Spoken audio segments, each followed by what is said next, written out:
ऐसे कुछ क्वेश्चंस होते हैं जो मुझे नहीं आते, किसी को नहीं आते। आई थिंक अगर तुम्हें बिल्कुल कुछ नहीं पता तो वेरी ऑनेस्टली आप बोल सकते हो कि मुझे नहीं पता है and I read more on this.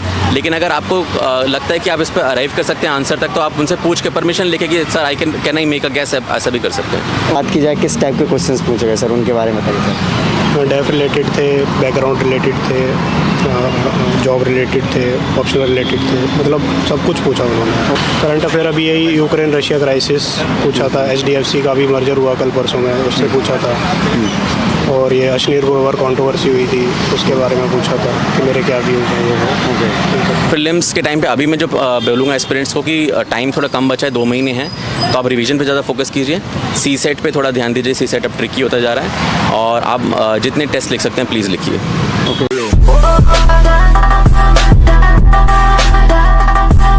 Sir सबसे पहले आप अपना नाम बताइए। मेरा नाम अंकित चौहान है। ओके, और मीडियम और ऑप्शनल क्या आपका? मेरा मीडियम इंग्लिश था और ऑप्शनल ज्योग्राफी। अटैम्प्ट कौन सा है आपका? मेरा लास्ट अटेम्प्ट है। Okay, last attempt. इसके पहले इंटरव्यू वगैरह के लिए फिर हुए? नहीं, मेरा फर्स्ट इंटरव्यू है। First interview. ओके सर, सो अभी आप इंटरव्यू देकर आ रहे हैं, तो सबसे पहले सर ये बताइए कि आपका इंटरव्यू कैसा रहा? मेरा इंटरव्यू कंपैरेटिवली अच्छा रहा। उन्होंने क्वेश्चन जो पूछे थे बहुत पॉइंटेड थे और मेरी जॉब से या मेरे जो पढ़ा है उसके रिलेटेड थे। कुछ ऐसा सरप्राइजिंग क्वेश्चन नहीं था, तो कंपैरेटिवली अच्छा था। यस। ओके, सो क्या क्या क्वेश्चंस पूछे गए? कुछ क्वेश्चन से याद हो तो मोस्टली मेरे से पूछा था कि मैं क्या करता हूँ, उसी जॉब में ही उन्होंने पूछा था कि जैसे इनोवेशन क्या होता है। मैं डिपार्टमेंट साइंस एंड टेक्नोलॉजी के साथ काम करता हूँ, तो इनोवेशन क्या होता है, इसी वे में क्वेश्चंस थे। सेकेंडली मैं बोलूँगा कि थोड़ा ज्योग्राफी से भी क्वेश्चन था, और मेरा जो इंजीनियरिंग पॉइंट है उससे भी क्वेश्चन था, लेकिन वो क्वेश्चन करंट अफेयर से रिलेटेड थे। जैसे हमारे ऑटोमोबाइल्स में आजकल चिप शॉर्टेज वगैरह चल रहा है, सेमीकंडक्टर शॉर्टेज चल रहा है, उसमें क्वेश्चन थे। ओके, सो सर जो डैफ होता है, तो डैफ से रिलेटेड कितने question? I think डैफ he main है, डैफ के थ्रू ही वो आपको जानते हैं और डैफ से ही क्वेश्चन पूछे जाते हैं। तो डैफ में क्योंकि मेरा जॉब मेंशन था, मेरे कोर्सेज मेंशन थे, उससे क्वेश्चन थे। हॉबी से मेरा ज़्यादा क्वेश्चन नहीं था, लेकिन हॉबी क्योंकि मेरी जॉब से रिलेटेड था, इसलिए वहाँ पे कवर हो गया था आई थिंक। ओके, सो जो आप ये जॉब बता रहे हैं, जॉब किस डिपार्टमेंट, मतलब कैसे सिलेक्ट हुए थे इसको?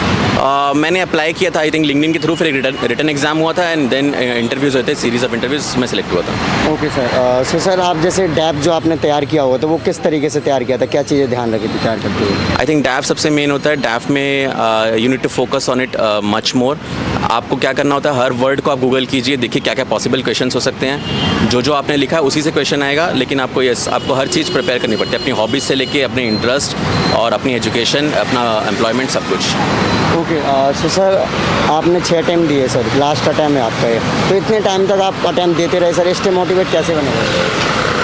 आई थिंक मोटिवेशन पाने का सबसे बेटर तरीका यही होता है कि आपको पता होना चाहिए कि आप क्या चाह रहे हैं। अगर आपको पता है कि आप जेन्युइनली उस चीज़ को चाहते हैं, तो मोटिवेशन अपने आप आ जाती है। आई थिंक बस यही हार नहीं मानने का कारण यही है कि तुम्हें पता होना चाहिए कि तुम क्या चाह रहे हो। ओके, सो अभी आप इंटरव्यू दे रहे थे, जो क्वेश्चंस आपको नहीं आ रहे थे उनको कैसे टैकल किया सर आपने? ऐसे कुछ क्वेश्चंस होते हैं जो मुझे नहीं आते, किसी को नहीं आते। आई थिंक अगर तुम्हें बिल्कुल कुछ नहीं पता तो वेरी ऑनेस्टली आप बोल सकते हो कि मुझे नहीं पता है and I read more on this.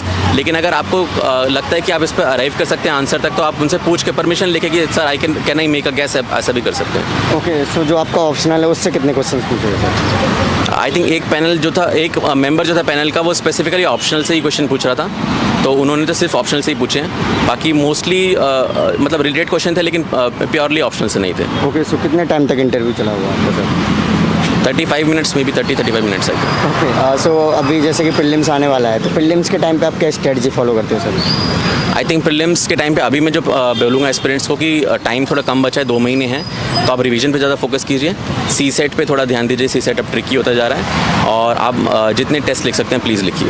Okay, so last में कोई मैसेज देना चाहोगे जो नए एस्पिरेंट UPSC की तैयारी करना चाहते हैं? नए एस्पिरेंट्स को मैं यही बोलना चाहूँगा कि थोड़ा यहाँ पे पेशेंस चाहिए होता है।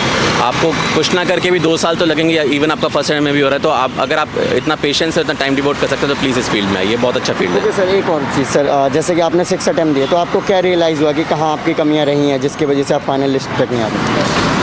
मेरी ख्याल से कमियाँ ज़्यादा प्रीलिम्स में ही थी। मेरे हिसाब से बहुत अनसर्टेन एग्ज़ाम है, 1-2 मार्क्स से रहा है, ऐसा भी हुआ है, तो मतलब वही है, आपको प्रीलिम्स में बहुत तगड़ा। हेलो फ्रेंड्स, अपनी प्रिपरेशन को बेटर बनाने के लिए, पिछले साल के टॉपर्स के नोट्स के लिए, उनकी बुक लिस्ट के लिए और बड़ी कोचिंग के द्वारा दिए जाने वाले रिसोर्सेज या PDF के लिए और फ्री बुक लिस्ट के लिए, चाहे NCERT हो या फिर स्टैंडर्ड बुक्स हो, इन सब के लिए आप हमारा एक्सक्लूसिव टेलीग्राम चैनल जरूर ज्वाइन करें, जिसका लिंक आपको वीडियो के डिस्क्रिप्शन में मिल जाएगा। यहां पर आपको रेगुलर बेसिस पे एग्जाम्स के अपडेट मिलेंगे, साथ ही साथ यहां पर आपको डेली क्विज़ेस मिलेंगे और तो और यहां पर आपको ऐसी बहुत सारी चीजें मिलेंगी जो आपकी प्रिपरेशन को आसान बनाने में बहुत हेल्प करेंगे। सो अगेन लिंक वीडियो के डिस्क्रिप्शन में, हमारा टेलीग्राम चैनल जरूर ज्वाइन करें।